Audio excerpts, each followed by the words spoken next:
shock, electric shock, electric shock, electric shock, electric shock, electric shock, electric shock, electric shock, electric shock, electric shock, electric shock, electric shock, electric shock, electric shock, electric shock, electric shock, electric shock, electric shock, electric shock. 3FM Sunrise.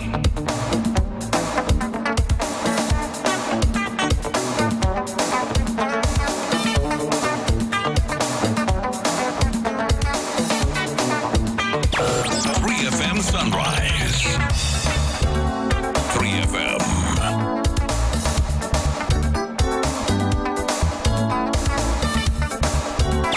3FM Sunrise.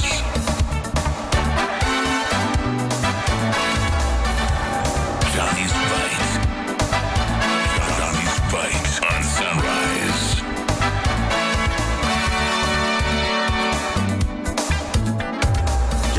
Bite. Johnny's Bite on Sunrise.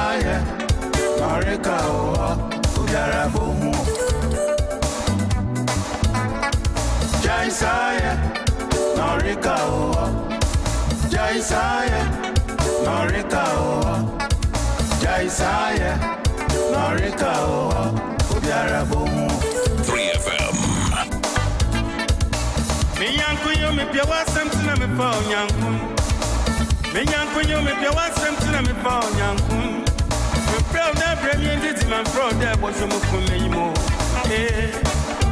I understand some of your approach. I mean, sometimes we take a hard bite. It helps us as politicians. Nowadays, when I listen to you, I even panic. Why? Hey, Why do you panic? The way. Bismillahirrahmanirrahim. Alhamdulillah Rabbil Alameen. Hasbanallahu wa ni'ma wakil. The Lord is my light, my salvation. Whom shall I fear? And yea, though I walk through the valley of the shadow of death, I will fear no evil, for you art with me.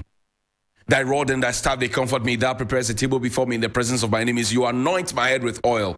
My cup runneth over, and surely goodness and mercy shall follow me all the days of my life. And I will dwell in the house of the Lord forever and ever. Amen. Assalamu alaikum. Welcome to Johnny's Bite. Lent is still on, and we're getting there gradually.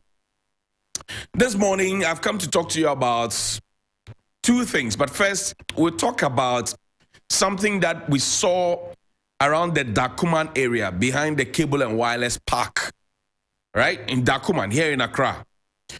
The phenomenon of people parking their cars, and maybe you play the video as I talk. People parking their cars on the side of the road. So this is supposed to be a 2-lane, right?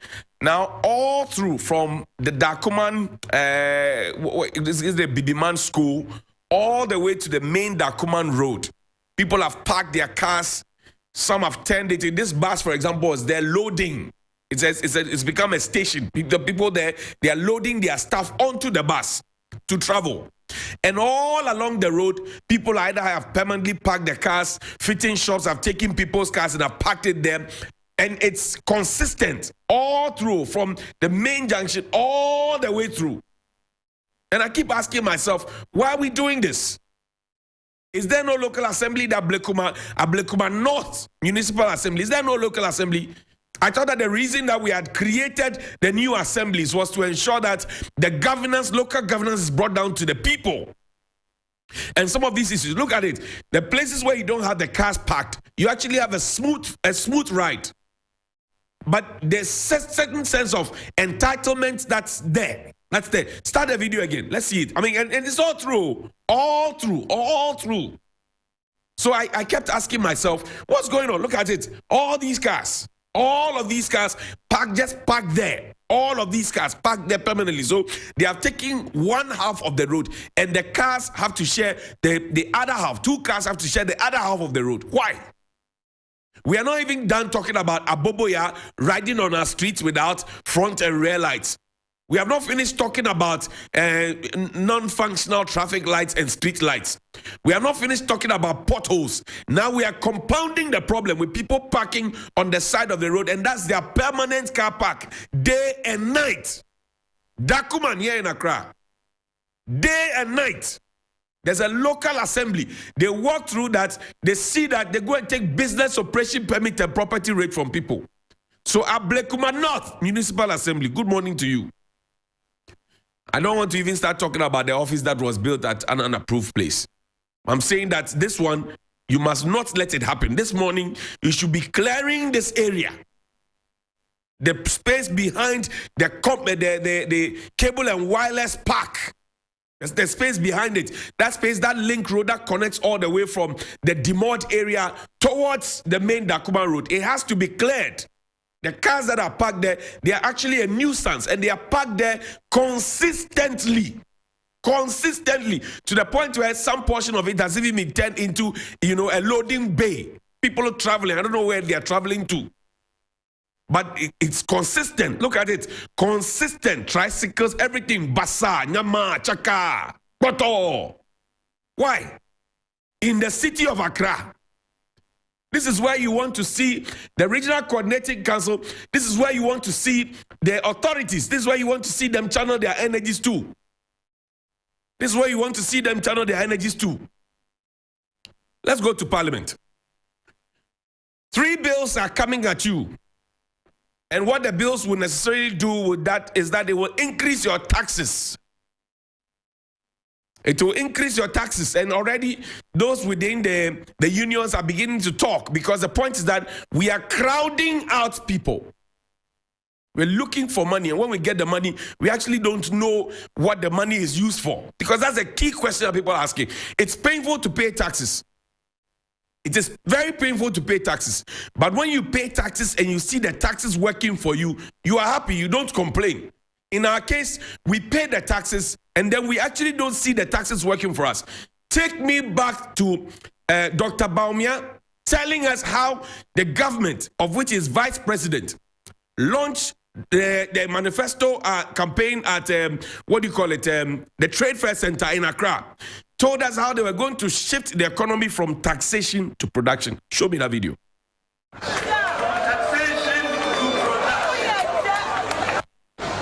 The MPP will shift the focus of economic policy away from taxation to production.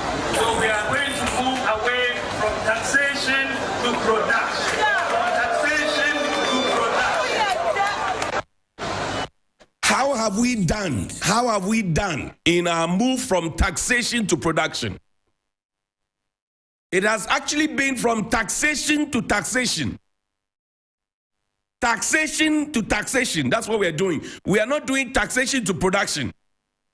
When the government said that we were going to cancel the benchmark value for 43 items and publish them, I asked, which of the 43 items do we immediately produce in the country that we have full capacity for, which is why we're going to cancel it. And I said on that occasion that even if we're going to cancel it, we had to do it concurrently, simultaneously. So you are reducing the importation, and then you're also trying to grow the local production, not do it abruptly, because we're going to shut it. And I told you on that occasion that government will usually move in with that bravado and that commando style to say we have stopped the importation of rice, we have banned the importation of this, we have banned the importation of that. And then when people start complaining that they can't get rice, say, oh, but we told you, so let's bring back the importation.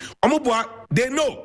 Their own people benefit from it. Those who finance the political parties, they benefit from those importations. Johnny's Bite. But this question, I'm asking this morning, I'm asking the question. So the factories, government to say, oh, we have over 100 factories up and running. And what has been the impact of those factories on the things that we import, on the things that we consume, on the things that we need? Look on your dining table this morning. You, the big man who told us from taxation to production, all the people who were clapping, look on your dining table this morning and tell me where you sourced your sugar from. Your sugar, the one that you're going to use for your tea and coffee this morning. Look at it. Where did you source it from? Look at the milk. Where did you source it from? Look at the tea brand you're going to drink itself. Where did you source it from? Just your basic diet. I've not come to lunch and dinner. So when we're told that we'll move from taxation to production, and now we're getting 3 different taxes, precondition to an IMF deal.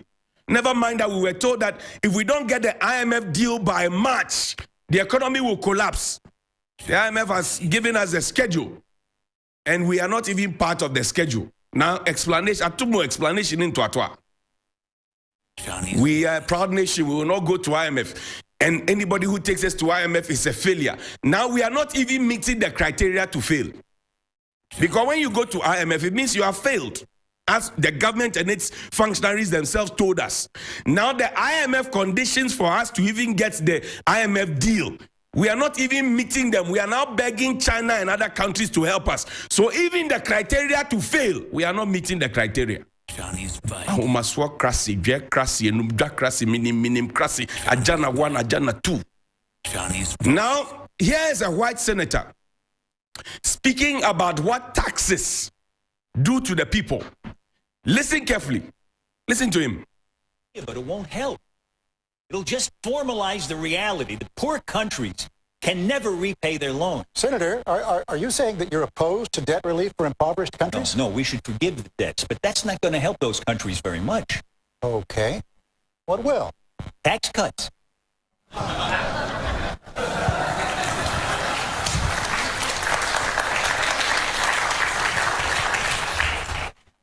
Some African tax rates are the highest in the world. In Tanzania, the 30% rate kicks in at $475 of income. Plus, they have a 20% value-added tax. Gets added to everything you buy. Those high tax rates make it impossible to build capital in those countries. So nothing gets built, not factories, not roads, not anything. Poor African countries have the lowest wage workers in the world. And yet a company like Nike, for instance, can't put a factory in one of those countries because of the oppressive tax rates. Taxes have killed any possibility of economic development. They've killed any hope of these countries ever helping themselves. And that leaves them completely at the mercy of charity and loans. And here's the worst part. You know why those countries have such high tax rates? Because of us. To show us that they can raise enough money to pay back their loans. But taxes can't raise any money if they kill the economies. Johnny's Bite. So it turns out that the tragic. It'll be me, Tokam. The white man is telling us we are just interested in taxes. All I'm asking the government to do is that you promise that you're going to move us from taxation to production. So far, it has been taxation to taxation. The white man is telling you, once you begin taxing and overtaxing the people, they can't build and create anything. And the next point, they will jump ship and go to other countries where the tax regimes are there, but the taxes are lower, so they can survive. What is your interest rate? What is your lending rate? What does your fiscal policy say? What is your exchange rate? And then when you finish, you tax people. These days, you buy a product, you get to the thermoport, and you put your hands on top of your head. The thing you bought and the taxes you are paying on the thing you want to clear to come and sell. It's a miracle how we survive. So, Mr. Vice President, keep to your word.